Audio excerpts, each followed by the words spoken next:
Good morning. Welcome to Coffee and Tarot Time.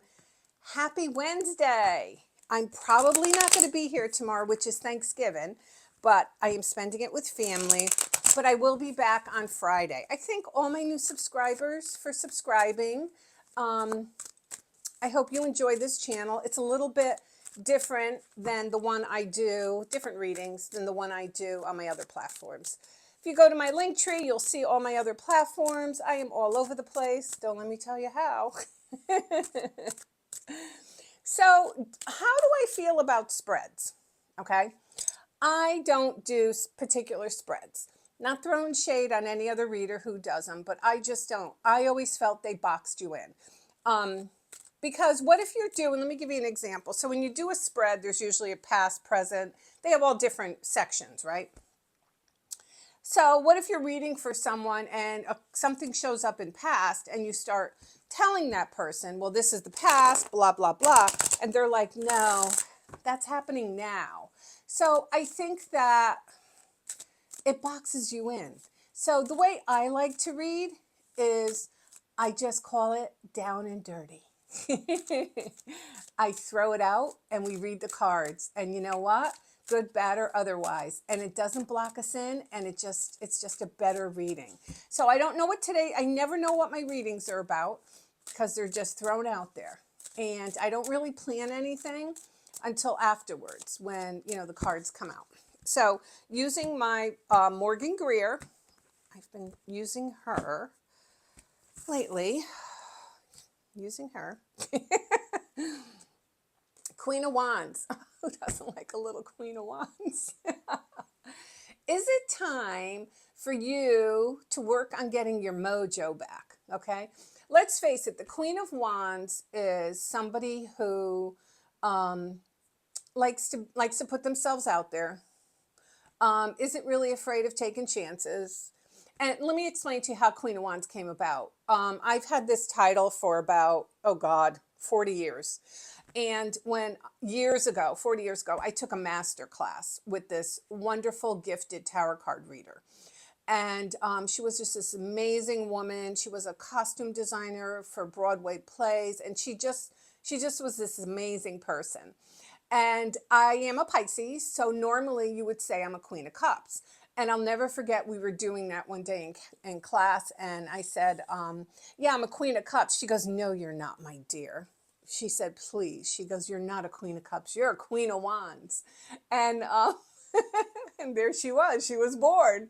So sometimes we have to invoke our Queen of Wands because we don't always assume we have the ability to do something. I thought I was just a Queen of Cups. I was going to sit there, be in my emotions, worry about tomorrow, and that was going to be it until somebody said to me, no, you're not doing that. So I really think for a lot of you that you're coming into your own.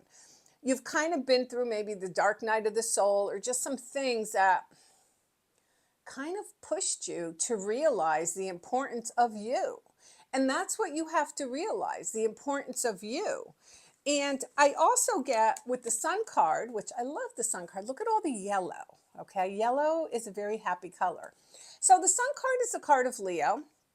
And this is fire energy too, Aries, Leo, Sagittarius. So you might have something going on with the Leo, or you may be a Leo.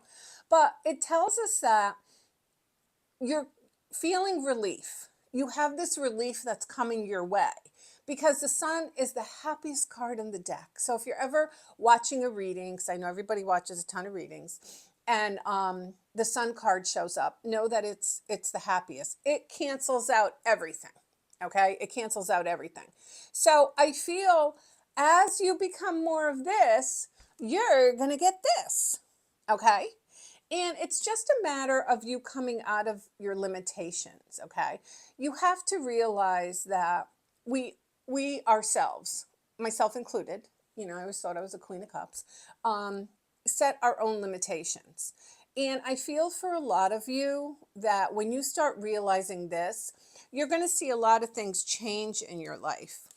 But again, with the Two of Swords, how long is it going to take you to see this?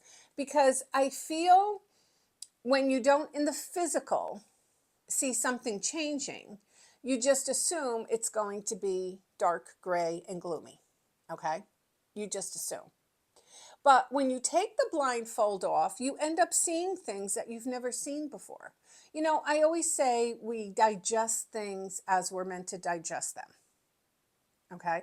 Because you could hear something and then a month later, 2 months later, go, oh, is that what they meant? Is that what that's about? So I think a lot of that is happening with you guys, and I think you're on the way to digest who you really are.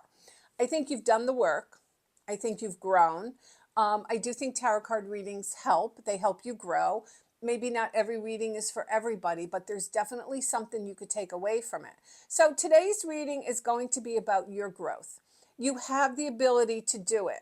You're going to see over the next few days, the next few weeks, how you're digesting information. You're digesting what's going on. And you're really taking 2 steps back and you're looking at yourself and you're saying, a year ago, I was doing X, Y, and Z, and now look at me. So don't sell yourself short. You know what's another good thing to do too? I always go back on my memories on Facebook, and because it shows you so many years back. And it's interesting to go back and see where you were and how you've grown, because we've all grown. So I think you have the Queen of Wands getting ready to take you over, which is fine. And I think you're up for the sun, which is great. All right, everyone. If you're in the States, I wish you all a happy Thanksgiving. I will be back on Friday. If you have not, please like, share, and subscribe. I am trying to grow this channel. And everybody, have a great day.